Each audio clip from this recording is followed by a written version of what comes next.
नमस्कार। आज हम क्लास 10वीं के इतिहास के पहले चैप्टर यूरोप में राष्ट्रवाद के सबसे महत्वपूर्ण सब्जेक्टिव प्रश्न और उनके आसान उत्तर पढ़ेंगे। वीडियो पसंद आए तो लाइक और चैनल को सब्सक्राइब जरूर करें। तो चलिए शुरू करते हैं। यूरोप में राष्ट्रवाद। इस चैप्टर को पढ़ने से पहले पाठ की मुख्य बातें हमें जानना जरूरी है।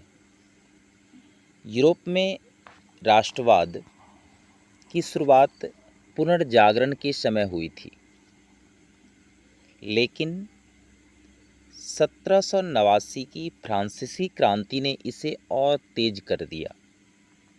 फ्रांस की क्रांति कब हुई थी? 1789 अर्थात 1789। इस क्रांति ने आज़ादी, समानता और भाईचारे के विचार फैलाए पूरे यूरोप में।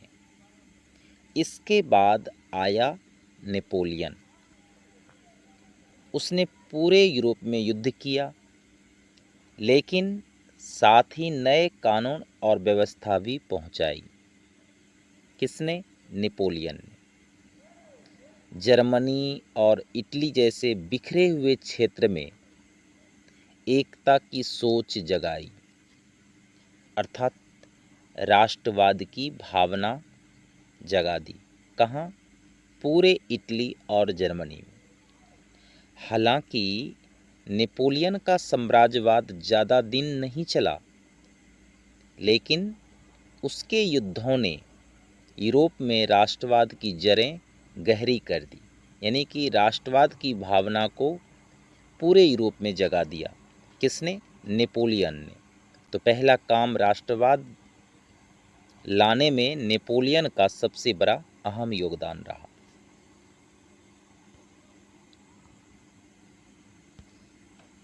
तो चलिए, सबसे पहले प्रश्न उठता है, राष्ट्रवाद क्या है?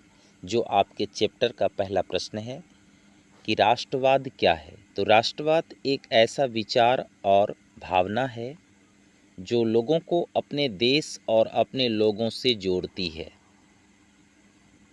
ये लोगों में एकता और अपने राष्ट्र के लिए प्यार की भावना पैदा करता है। तो ऐसी भावना राष्ट्रवाद कहलाता है। आगे प्रश्न है, यूरोप में राष्ट्रवाद को फैलाने में नेपोलियन बोनापार्ट के योगदान की चर्चा करें। यानी यूरोप में राष्ट्रवाद को फैलाने में नेपोलियन का क्या योगदान रहा। तो 1789 में फ्रांसीसी क्रांति हुई थी और उसी क्रांति के बाद लोगों में राष्ट्रवाद की भावना जगी। इसके बाद नेपोलियन बोनापार्ट ने यूरोप में कई देशों में युद्ध किया। युद्ध करने का मतलब ये नहीं था कि सिर्फ लड़ाई करना। इनके साथ साथ उन्होंने कई सुधार के काम भी किए। उसने जर्मनी और इटली जैसे छोटे छोटे राज्यों को एक ढांचा दिया, जिससे ये बाद में एक साथ जुड़ सके। नेपोलियन के शासन में लोग एक दूसरे के प्रति प्यार और सहानुभूति महसूस करने लगे। कहने का मतलब, नेपोलियन के शासनकाल में लोगों में राष्ट्रीयता भावना जग चुकी थी, जिसके कारण लोगों को आपस में प्यार और सहानुभूति महसूस होने लगा था। इस तरह नेपोलियन ने राष्ट्रवाद फैलाने में बहुत मदद की। देखिए नेपोलियन का अंत कैसे होता है। तो नेपोलियन ने रूस पर हमला किया, लेकिन रूसियों ने जलो और जला दो नीति अपनाई। इसके साथ साथ रूस ठंडा देश होने के कारण वहाँ फ्रांसीसी सेना को ठंड, भूख और बीमारियों का सामना करना पड़ रहा था। करीब 4 लाख सैनिक मारे गए। नेपोलियन के 4 लाख सैनिक मारे गए। इसके बाद ब्रिटेन, रूस, प्रसा और ऑस्ट्रिया, इन्होंने मिलकर नेपोलियन को हराया। वाटरलू की लड़ाई में उसे हार मिली। उसे सेंट हेलेना द्वीप पर भेजा गया। नेपोलियन को कहाँ भेज दिया? सेंट हेलेना द्वीप पर, जहाँ 1821 में उनकी मृत्यु हो गई।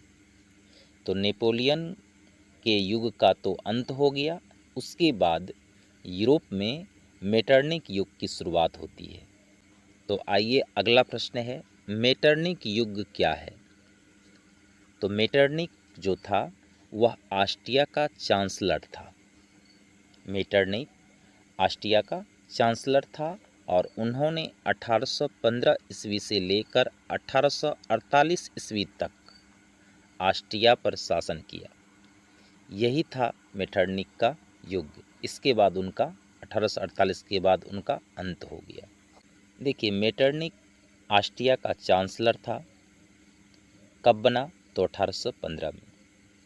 वह बहुत चालाक, कूटनीतिज्ञ और रूढ़िवादी विचारों वाला व्यक्ति था। मेटरनिक का लक्ष्य था नेपोलियन के बाद यूरोप में शांति कायम करना, क्रांति और राष्ट्रवाद की लहर को रोकना, साथ साथ ऑस्ट्रिया का प्रभुत्व बढ़ाना। इनका मुख्य लक्ष्य था। किनका? मेटरनिक का। नेपोलियन की हार के बाद यूरोप की सीमाओं को दोबारा तय करने के लिए वियना सम्मेलन हुआ और इसमें मेटरनिक की बड़ी भूमिका रही। तो मेटरनिक ने क्या किया? फ्रांस को कमज़ोर कर दिया, लेकिन पूरी तरह खत्म नहीं किया, ताकि वह फिर से खतरा न बने। ऑस्ट्रिया को उत्तरी इटली के दो बड़े इलाके मिल गए। कौन कौन सा इलाका था? तो एक था लवार्डी और दूसरा था बेनिसिया। जर्मनी में 39 छोटे छोटे राज्यों का जर्मन संघ बनाया गया, जिसका नेतृत्व ऑस्ट्रिया को मिला। तो इस तरह यूरोप का नक्शा ऐसा बनाया गया कि ऑस्ट्रिया सबसे शक्तिशाली बनकर उभरा। लेकिन 1848 की क्रांति की आंधी के सामने मेटरनिक का जो तानाशाह शासन था वह ढह गया, यानी खत्म हो गया। तो इस प्रकार जनता के विद्रोह के कारण उसे पद से इस्तीफा देकर भागना पड़ा। अब आगे प्रश्न है, जुलाई 1830 की क्रांति का विवरण दें। तो 1830 में फ्रांस में ज़बरदस्त क्रांति हुई थी। उस समय वहाँ का राजा था चार्ल्स 10वां। चार्ल्स 10वां बहुत जिद्दी और तानाशाह शासक था।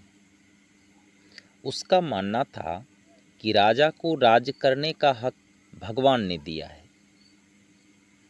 इसलिए जनता के अधिकारों की कोई कीमत नहीं है। ये उनका मानना था। किनका? चार्ल्स 10वां का। उसने सत्ता में आते ही उदारवादी लोगों को दबाना शुरू किया और ऐसे ऐसे कानून बनाए जिससे जनता की आज़ादी ही खत्म हो गई। उसने अपने प्रधानमंत्री के रूप में पोलेग्निक को, जो कट्टर आदमी था, उसे प्रधानमंत्री के पद पर नियुक्त किया और पोलेग्निक ने केवल रईसों को, यानी अमीर लोगों को फायदे पहुंचाने का काम किया। फिर जुलाई 1830 को चार्ल्स ने 4 सख्त कानून बना दिए। चार्ल्स 10वां ने 4 सख्त कानून बना दिए जनता के लिए, साथ साथ जिनमें पहला कानून था प्रेस की आज़ादी पर। इन कानून से प्रेस की आज़ादी छीन ली गई और जनता के अधिकार को सीमित कर दिया गया। बस यही वह चिंगारी थी जिसने लोगों को भड़का दिया और पेरिस की गलियों में 3 दिन तक जनता और सैनिकों के बीच जबरदस्त लड़ाइयाँ चली। आखिरकार चार्ल्स 10वां जो था वह हार गया और कहाँ चला गया? भाग कर इंग्लैंड। तो इस तरह जो उनका शासन था वो खत्म हुआ और इस घटना को इतिहास में जुलाई 1830 की क्रांति कहा जाता है। जुलाई 1830 क्रांति के बाद फ्रांस में चार्ल्स 10वां हटकर सत्ता से बाहर हो गया। इसके बाद राजा नहीं बल्कि लुई फिलिप को राजा बनाया गया, जिसे जनता का राजा कहा गया, क्योंकि जनता ने लुई फिलिप को चुना और उसे गद्दी पर बैठाया। लुई फिलिप का शासन संविधान के तहत और मध्यम वर्ग के समर्थन वाला था। यानी इन्होंने जो गद्दी पर बैठा लुई फिलिप ने, तो वह संविधान को मानते हुए और मध्यम वर्ग को ध्यान में रखते हुए शासन को संभाला। अब आगे प्रश्न है 1848 ईस्वी की फ्रांसीसी क्रांति के कारण क्या थे। तो सबसे पहले आपने पढ़ा 1830 की क्रांति। तो 1830 क्रांति के बाद लुई फिलिप फ्रांस का राजा बना था। चार्ल्स 10वां की जो हार हुई थी, भाग के इंग्लैंड चला गया था। तो इसके बाद गद्दी पर कौन बैठा? लुई फिलिप फ्रांस का राजा बना। उसने अपने विरोधियों को खुश करने के लिए स्वर्णिम मध्यम वर्गीय नीति अपनाई। अब लुई फिलिप ने क्या किया? अपने विरोधियों को खुश करने के लिए स्वर्णिम मध्यम वर्गीय नीति अपनाई और 1840 में गीजो को प्रधानमंत्री बनाया। लुई फिलिप ने 1840 में गीजो को प्रधानमंत्री बनाया, जो बहुत ही कट्टर और प्रतिक्रियावादी था। गीजो कट्टर और प्रतिक्रियावादी प्रधानमंत्री था। वह किसी भी तरह के कानून, समाज या आर्थिक सुधार के खिलाफ था। यानी समाज में कोई कानून या आर्थिक संबंधी अगर कोई सुधार किया जाए तो उनके यह खिलाफ था। फिलिप के पास कोई सुधार योजना नहीं थी और विदेश नीति में भी सफलता नहीं मिली। उनके शासन में लोग भूखमरी और बेरोजगारी से परेशान हो गए। तब जाकर 22 फरवरी 1848 को पेरिस में सुधार चाहने वालों ने थियर्स के नेतृत्व में एक बड़ा आयोजन किया, लेकिन राजा ने इसे रोक दिया। इसके बाद पेरिस में विरोध प्रदर्शन और जुलूस निकाले गए। पुलिस ने गोली चलाई, कई लोग मारे गए। यही जो दमनकारी नीति चली थी लुई फिलिप के द्वारा, वह 1848 की क्रांति का कारण बना। आगे प्रश्न है, इटली के एकीकरण में मैजनी का क्या योगदान था। ये काफ़ी इम्पोर्टेंट क्वेश्चन है। तो मैजनी का जन्म 1805 ईस्वी में जेनेवा के इटली में हुआ था। जेनेवा शहर है और इटली देश है। तो जेनेवा के इटली में हुआ था।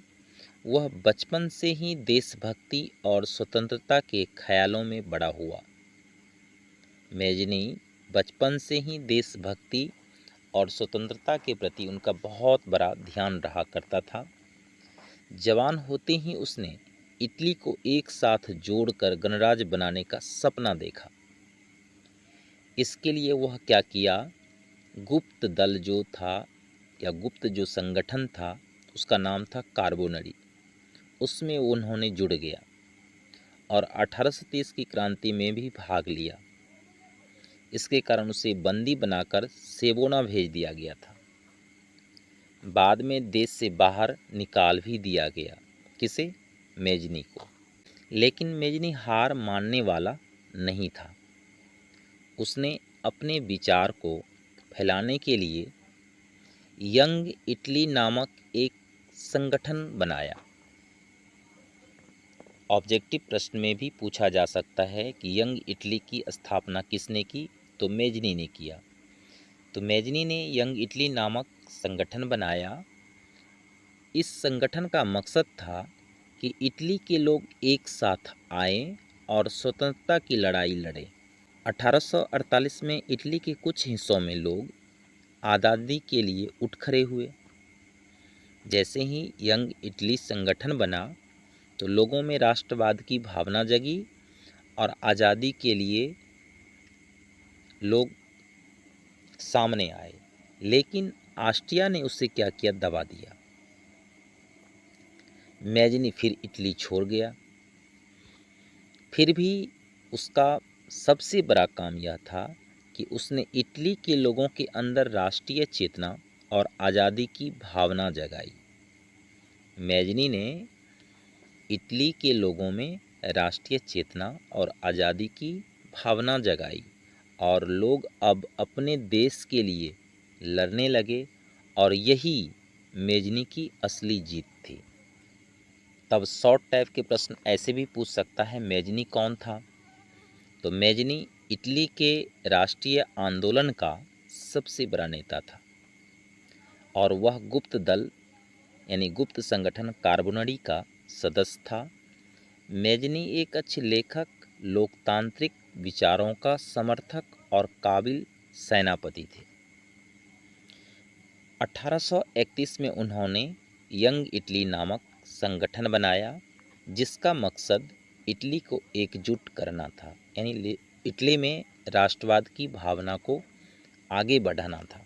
ये इनका मकसद था, यंग इटली नामक संगठन का, किसने बनाया? तो मैजनी ने। आगे प्रश्न है, इटली के एकीकरण में काबूर का क्या योगदान था?